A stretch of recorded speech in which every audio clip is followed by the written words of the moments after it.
नमस्कार ओमकार जी, बहुत बहुत स्वागत है आपका। नमस्कार अंजू जी, याद करने के लिए बहुत धन्यवाद।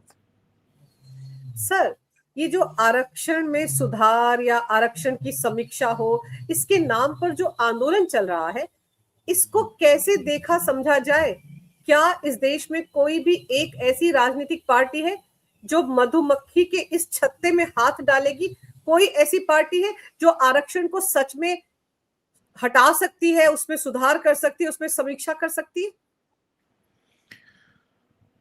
बहुत धन्यवाद आपका इस विषय पर बातचीत करने के लिए बुलाने पर। देखिए, एससी को आरक्षण दिया गया था 15% 1950 में, जवाहरलाल नेहरू प्रधानमंत्री थे। एसटी को भी उसी समय दिया गया था 7.5 1950 में ही, जब नेहरू थे।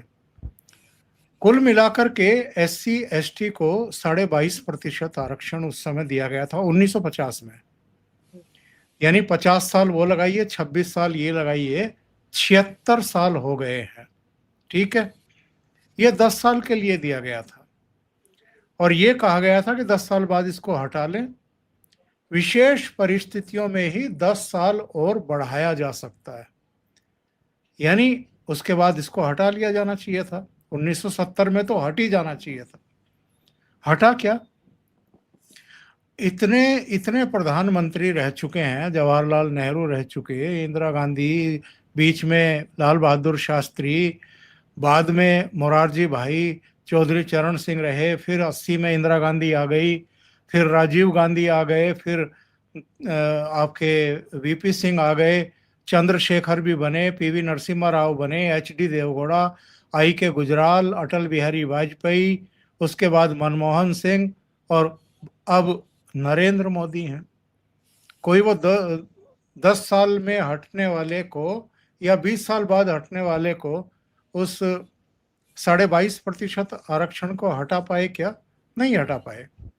फिर आ गए वीपी सिंह।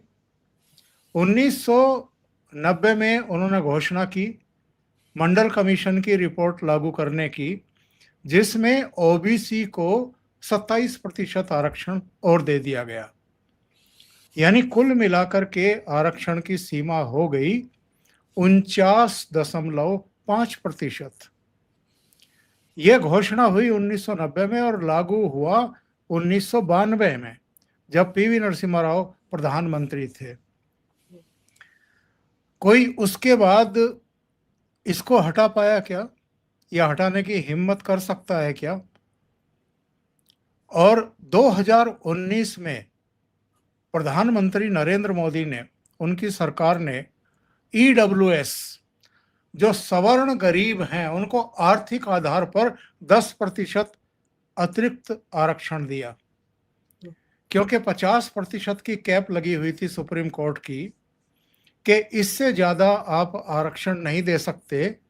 तो वो विशेष परिस्थितियों में सदन की बैठक बुला करके, चूंकि प्रधानमंत्री की लोकप्रियता चरम पर थी, उसका कोई विरोध नहीं कर सकता था, क्योंकि सवर्णों के भी नाराज होने की आशंका थी इन दलों को, इसलिए वो 10% सवर्ण गरीबों के लिए भी आरक्षण हो गया।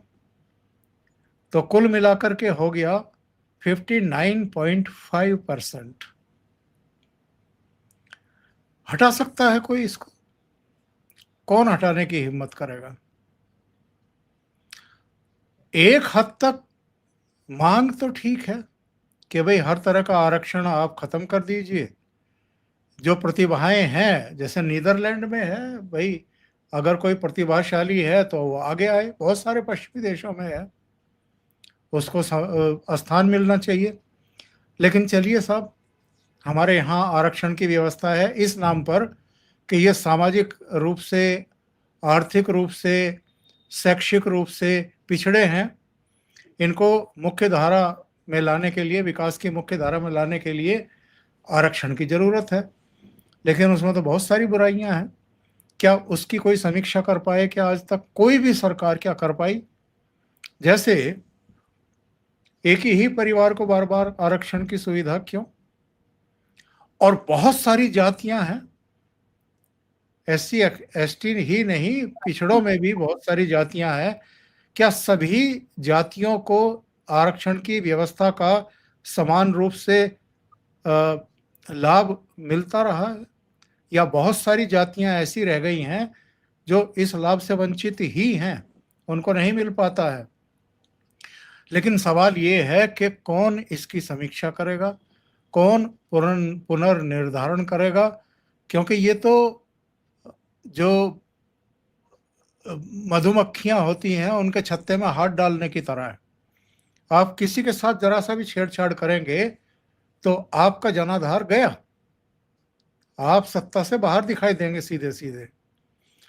तो ये जो कुछ चल रहा है, हो सकता है कुछ जेन्युइन चीजें हों, जेन्युइन मांगे हों, लेकिन जिस समय ये किया जा रहा है, जिसके खिलाफ बयानबाजी की जा रही है, उससे लगता है कि ये राजनीति से प्रेरित है।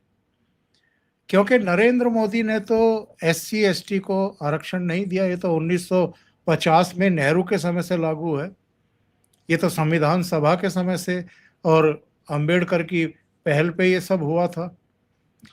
फिर 1990 में नरेंद्र मोदी तो प्रधानमंत्री नहीं थे जब मंडल कमीशन की रिपोर्ट को लागू करके 27% पिछड़ों को आरक्षण दिया गया। उनका कोई बयान भी आप नहीं दिखा सकते, अमित शाह का भी कोई बयान नहीं दिखा सकते कि उन्होंने आरक्षण के खिलाफ कुछ बात कही हो कभी। तो निशाने पर ये क्यों है?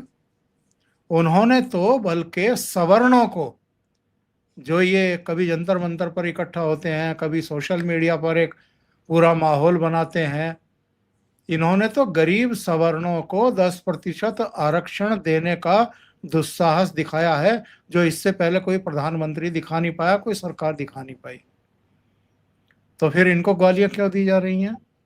ये मैं दर्शकों के ऊपर छोड़ता हूं कि वो सोचे समझें कि इसके पीछे की राजनीति क्या है, इसका मकसद क्या है, ये समझने की जरूरत है। सर आप ये देखो कि 2024 में इलेक्शन के दौरान अमित शाह का एक बयान कैसे तोड़ मरोड़ कर सोशल मीडिया पर डाला गया था कि 400 पार करते ही आरक्षण हटा देंगे ये। और फिर बिहार विधानसभा चुनाव के दौरान पिछले से पिछली बार RSS प्रमुख का बयान आ गया था आरक्षण को लेकर, तो वहां पर क्या हाल हुई थी बीजेपी की। तो जब बीजेपी आरक्षण लेकर नहीं आई सर, तो बीजेपी पर सवाल क्यों? और हर जो आंदोलन होता है सर, आज की तारीख में एक फैशन सा हो गया है, चाहे वो कॉकरोचों का आंदोलन था या ये आंदोलन है, हर किसी का बिल जो है वो मोदी सरकार पर फाड़ दिया जाता है। आखिर में नारे यही लगते हैं, मोदी हटाओ, शाह हटाओ। तो ये आपको लगता है कि सच में एक ऑर्गेनिक आंदोलन है या इसके पीछे आपको कोई साजिश दिखती है सर? क्योंकि हम सब जानते हैं कि यूपी विधानसभा चुनाव सिर पर है और यही और एक बयान का खामियाजा बीजेपी भुगत चुकी 2024 में 240 पर अटक गई थी। देखिए, 2-3 सवाल आ गए आपके इस प्रश्न में। एक तो अमित शाह का जो वो वीडियो चलाया गया था वो डीप फेक था, वो वास्तव में ऐसा कुछ उन्होंने कहा नहीं था। दूसरे, संघ प्रमुख ने क्या कहा था 2015 में? उन्होंने कहा था कि समीक्षा होनी चाहिए, तो कौन सा अपराध कर दिया था? लेकिन उसका भी एक बड़ा वितंडा बनाया गया, बड़ा विवाद बनाया गया। और देखिए, संघ क्या कह रहा है, भारतीय जनता पार्टी क्या कर रही है, इनमें दोनों में आपस में कोई तारतम्य एज सच नहीं है। संघ के निर्देश पर भारतीय जनता पार्टी की सरकारें काम भी नहीं करती हैं। मोटे तौर पर एक अंडरस्टैंडिंग होती है, कोई ऐसे मुद्दे होते हैं, सेंसिटिव मुद्दे होते हैं, उन पर कोई बीजेपी का शीर्ष नेतृत्व में से कोई जाकर के एक बार परामर्श कर लेता है। इसके अलावा ऐसा नहीं है कि वो जो कहते हैं वही सरकारें करती हैं, ऐसा नहीं होता है। केवल 2 बयान ऐसे हैं जिनको आप आपत्तिजनक की श्रेणी में रख सकते हैं। एक अनंत हेगड़े का आया था, जिसमें उन्होंने कहा था कि संविधान का संशोधन किया जाएगा।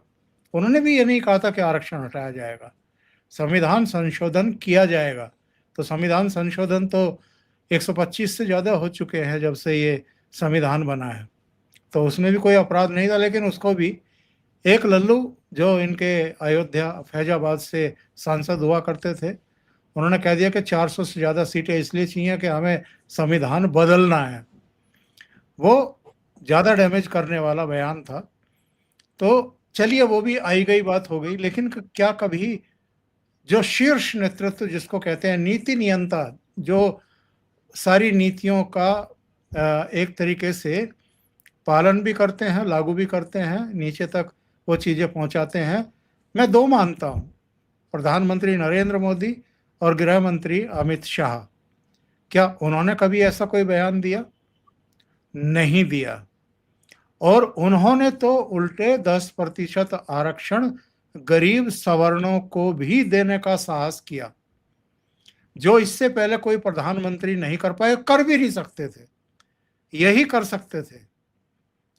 अब आते हैं आपके दूसरे सवाल पर कि साहब नरेंद्र मोदी को ही क्यों निशाने पर लिया गया है। अंजू जी, भारतीय जनता पार्टी बहुत लंबे समय तक केवल सवर्णों की पार्टी मानी जाती रही, और वो भी ब्राह्मण बनियों की पार्टी कहा जाता रहा इसको। फिर कहा गया कि ये तो जो अर्बन बेस पॉलिटिकल पार्टी है, केवल शहर आधारित पार्टी है। लेकिन बाद के वर्षों में आप देखिए ना कि 2014 से लेकर के और 2024 तक न केवल 3 लोकसभा चुनाव बल्कि सभी राज्य विधानसभाओं के चुनाव में भी कितनी जातियां जुड़े हैं, कितने वर्ग, कितने समुदाय जुड़े हैं। और उन वर्गों, उन जातियों, उन समूहों, छोटी छोटी हर जाति, कई ऐसी छोटी छोटी जातियां, उनको भी रिप्रेजेंटेशन मिला है, या तो मंत्री परिषद में मिला है या निगम या बोर्ड में, कहीं उनको चेयरमैन लगा दिया, कहीं दूसरे लाभ के पद दिए गए, यानी उनको सम्मान दिया गया, उन सबको साथ जोड़ा गया है।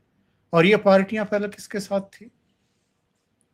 जिनके साथ थी उन दलों के पेट में दर्द होगा या नहीं होगा कि ये सब अब नरेंद्र मोदी के पीछे खड़े हैं और बड़ी मजबूती के साथ खड़े हैं, क्योंकि उनको घर भी दिए गए, उनको 5 लाख रुपए तक का स्वास्थ्य का बीमा भी दिया गया, उनके घरों में गैस का मुफ्त कनेक्शन भी दिया गया, बिजली के कनेक्शन दिए गए, टॉयलेट बनवाए गए।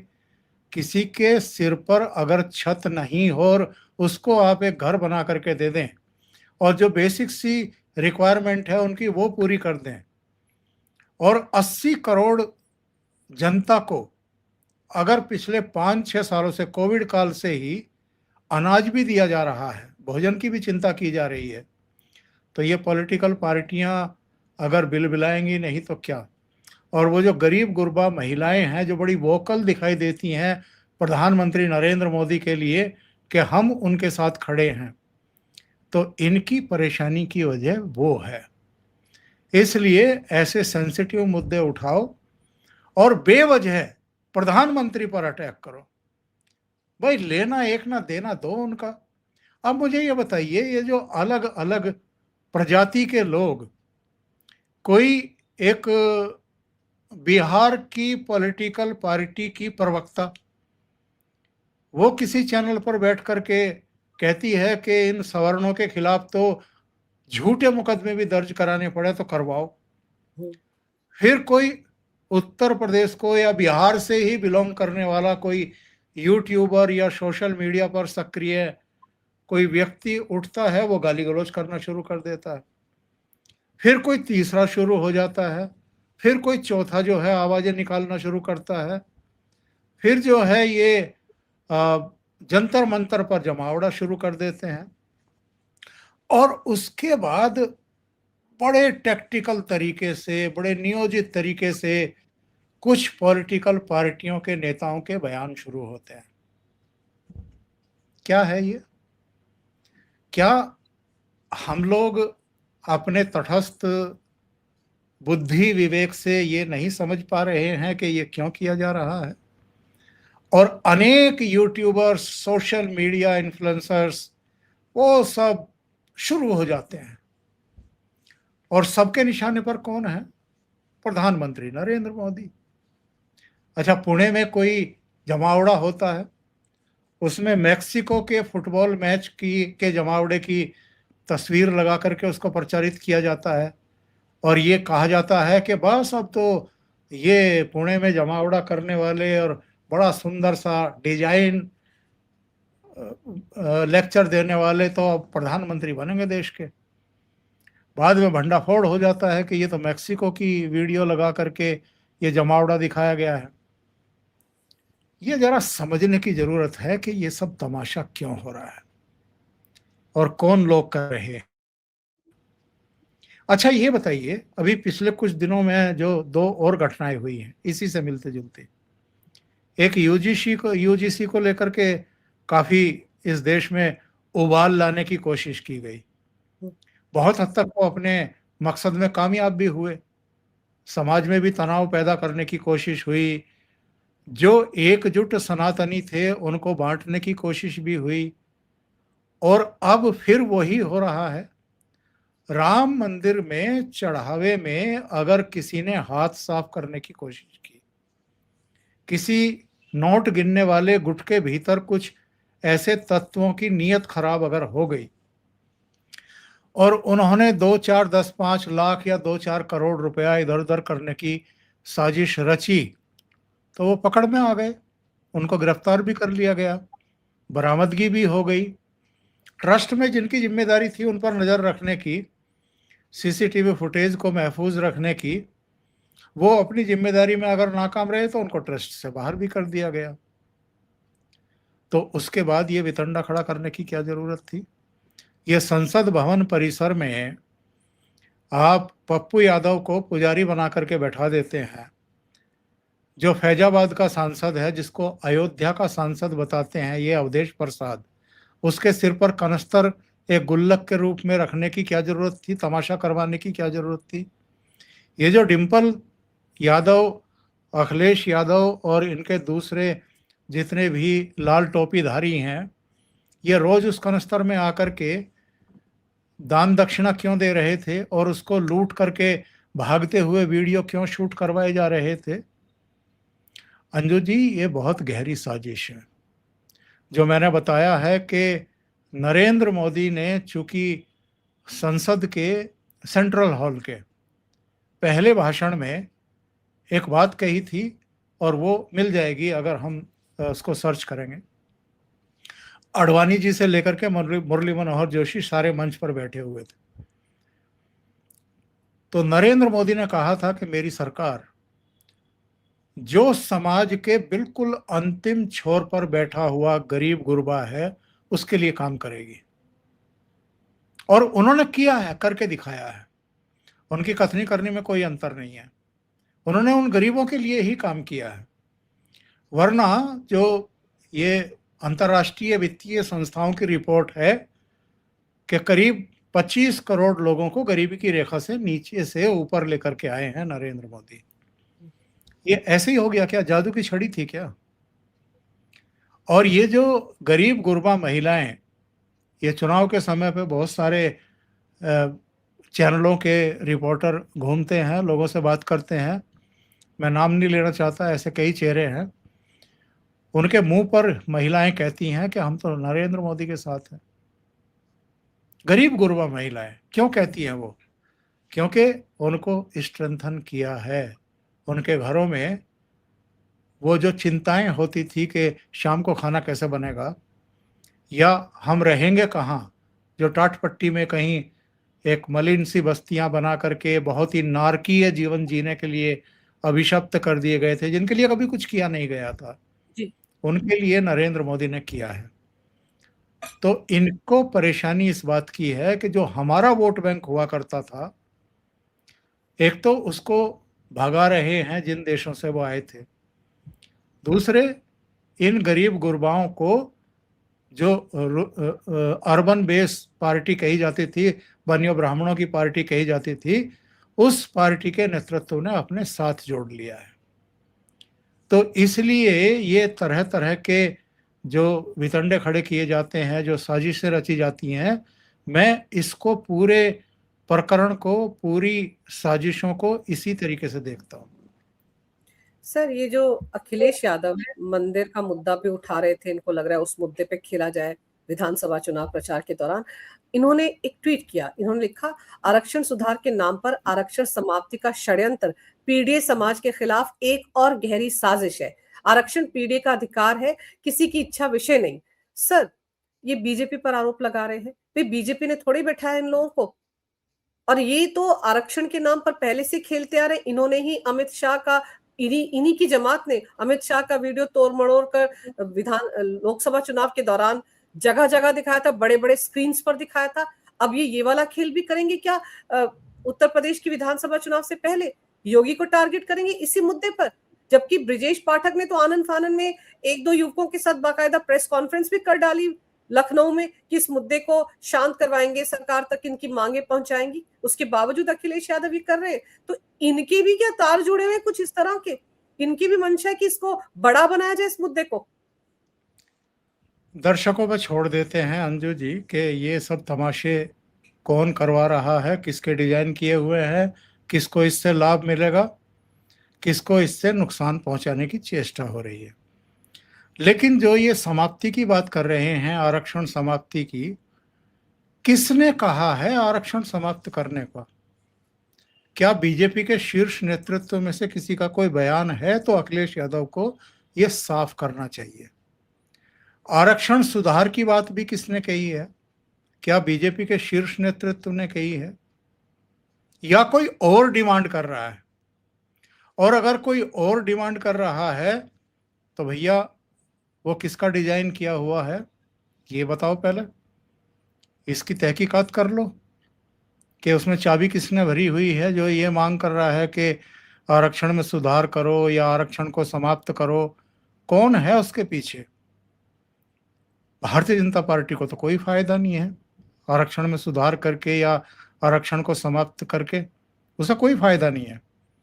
उसने या किसी और पॉलिटिकल पार्टी ने या किसी और प्रधानमंत्री ने, मैंने तो अभी बताया कि 1950 में एससी एसटी आरक्षण लागू हुआ। नेहरू के बाद कितने प्रधानमंत्री हो चुके, किसी की हिम्मत पड़ी क्या? 1990 में वीपी सिंह ने घोषणा की, 92 में लागू हुआ।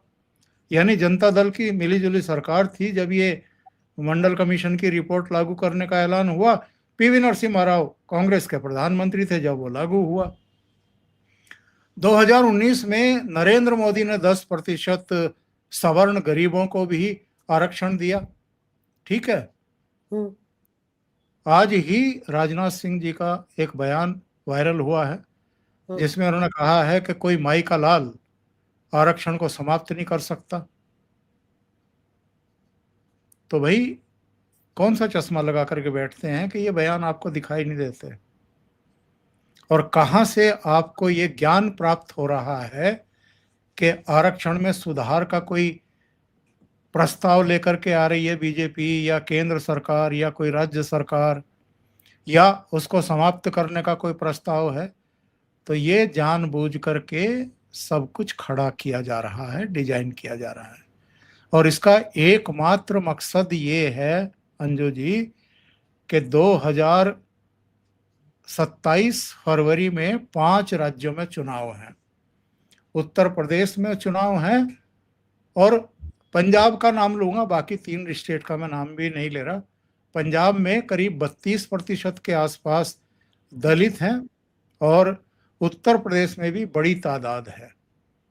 तो किसी तरीके से बांटो, उनको भड़काओ, एक संशय का वातावरण पैदा करो। और ये जो चढ़ावा चोरी का मसला और ये ड्रामा और नौटंकी और कनस्तर और लेकर के भागना, उसमें दान देना, पुजारी को बैठा करके झूठ बोलना कि पुजारी वहाँ पर हाथ साफ कर रहे हैं, जबकि पुजारियों की कोई भूमिका ही नहीं है। जो बैंक द्वारा वहाँ पर तैनात किए गए गणना के कर्मचारी अधिकारी हैं, उन्हीं में से ये गुलगपाड़ा किया है। तो आप जानबूझ करके सनातनियों में, हिंदुओं में एक फूट डाल रहे हैं। और यहाँ भी ये मुद्दे उठा करके अगेन आप हिंदुओं में विभाजन की षड्यंत्र और साजिश रच रहे हैं। और टूल कौन बन रहे हैं उनका मैं नाम नहीं लेना चाहता हूं, सब देख रहे हैं ये तमाशा।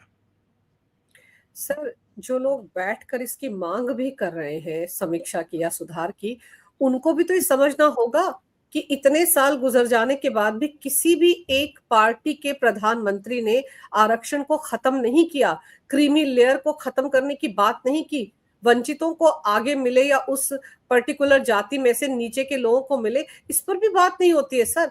तो उनको क्यों लग रहा है कि मोदी सरकार के खिलाफ ये प्रोपेगेंडा चलाया जाए, वो भी यूपी चुनाव से ठीक पहले? तो उनको भी तो समझना होगा कि अगर वो ये कहते कि चलो जी मोदी जी को हटाओ, हम दूसरी सरकार लाएंगे, सर दूसरी पार्टियां कितनी पानी में आरक्षण को लेकर, ये तो अखिलेश यादव के इस ट्वीट से समझा जा सकता है। तो ऑप्शंस क्या है इनके सामने? वहां तो फिर तो 80% तक पहुंच जाएंगे ये लोग सर। देखिए, जवाहरलाल नेहरू से लेकर के राजीव गांधी तक सब पिछड़ों को आरक्षण के खिलाफ थे।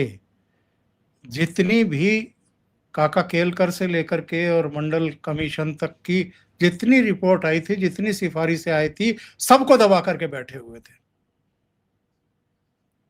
आज तो राहुल गांधी पूछते हैं ना कि, और बड़े एरोगेंटली पूछते हैं कि साहब ये केंद्र सरकार में जो पिछड़े हैं और दलित हैं, इन अफसर्स नौकरशाहों की संख्या कितनी है? वो तो किसी ने पूछ लिया खड़े होकर के। शायद प्रधानमंत्री नरेंद्र मोदी ने ही एक बयान दिया था जिसमें उन्होंने कहा था कि ये जो इस समय का बैच है सेक्रेटरी लेवल का, ये तो 1991-92 का है। तो उस समय देश में शासन किसका था? कांग्रेस का ही था। पीवी नरसिम्हा राव उस समय प्रधानमंत्री थे। तो अगर आज कुछ गिने चुने ही इनको दिखाई दे रहे हैं नौकरशाहों में, तो वो किसकी गलती थी? अपने ही मुंह पर थूक रहे हैं। तो ये सिर्फ और सिर्फ राजनीति कर रहे हैं। ये घबरा उठे हैं, और घबरा क्यों उठे हैं फिर से बता देता हूं। 2024 के चुनाव में भी अंजू जी भारतीय जनता पार्टी को ये उतना डेंट नहीं पहुंचा पाए जितना ये पहुंचाना चाहते थे और सत्ता में लौटना चाहते थे। देखिए, 10 साल का कार्यकाल मनमोहन सिंह का 2004 से 2014, और उसके बाद जब 2014 में नतीजे आए तो कांग्रेस की सीटें थी केवल 44। लोगों ने एक तरीके से मिट्टी में मिला दिया। 2014 से 2024, 10 साल का ही कार्यकाल नरेंद्र मोदी का, और बीजेपी की कितनी सीटें थी? 240। कहां 44 सीटें और कहां 240 सीटें। कार्यकाल, लोकप्रियता, विश्वसनीयता, कहीं कोई तुलना ही नहीं है, अतुलनीय है। और इसके बावजूद नरेंद्र मोदी तीसरी बार प्रधानमंत्री बन गए। तो ये लोग पचा नहीं पा रहे हैं कि इतना लंबा कार्यकाल हो जाने के बावजूद ये आदमी, इस पर दाग क्यों नहीं लग रहा है, और उनके नेतृत्व में लगातार देश आगे क्यों बढ़ता जा रहा है। ये किसी के सामने झुक क्यों नहीं रहा है। ट्रंप ने भी सारे घोड़े दौड़ा लिए, 50% टैरिफ भी लगा दिया, ये भी कर दिया, वो भी कर दिया, हर तरीके से भारत के रास्ते भी रोकने। H1B वीजा के रेट देखिए कहाँ से कहाँ बढ़ा दिए। चाबहार पर तमाम रुकावटें पैदा करने की कोशिश की। नरेंद्र मोदी तो नहीं झुके किसी के सामने। हाँ, इनके बयानों से लग रहा है कि नरेंद्र मोदी तो यस सर कह करके बात करते हैं डोनाल्ड ट्रंप से, तो कॉल तुम सुनते हो जा करके उनकी, और वो स्पीकर पे लगा करके डोनाल्ड ट्रंप से बात करते होंगे और राहुल गांधी वहां बैठ करके सुनते होंगे।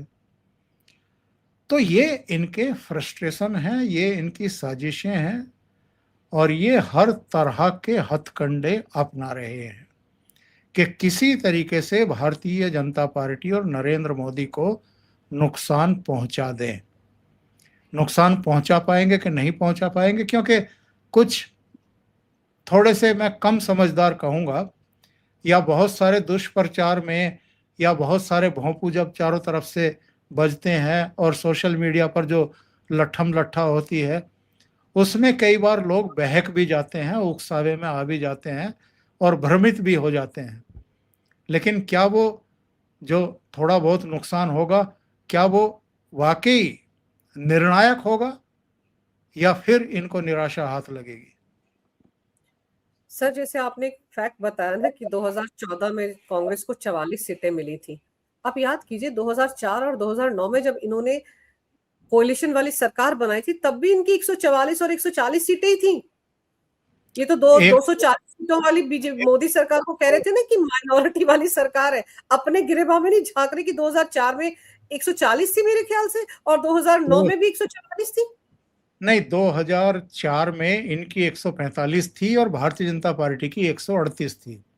बताइए 2009 में इनकी सीटें बढ़कर के 206 हो गई थी और भारतीय जनता पार्टी 116 पे आ गई थी। और इनको 240 सीटें भी कम नजर आ रही थी। आप ये भी तो हाँ, देखिए इनको ना। 240 भी कम लग रही है। नैतिक अधिकार नहीं है नरेंद्र मोदी को प्रधानमंत्री बनने का। इनको 240 और ये 145 पर भी इनको नैतिक अधिकार था प्रधानमंत्री बनने का। सर वही ना, सिलेक्टिव सिंड्रोम से ग्रस्त हैं ये सब लोग।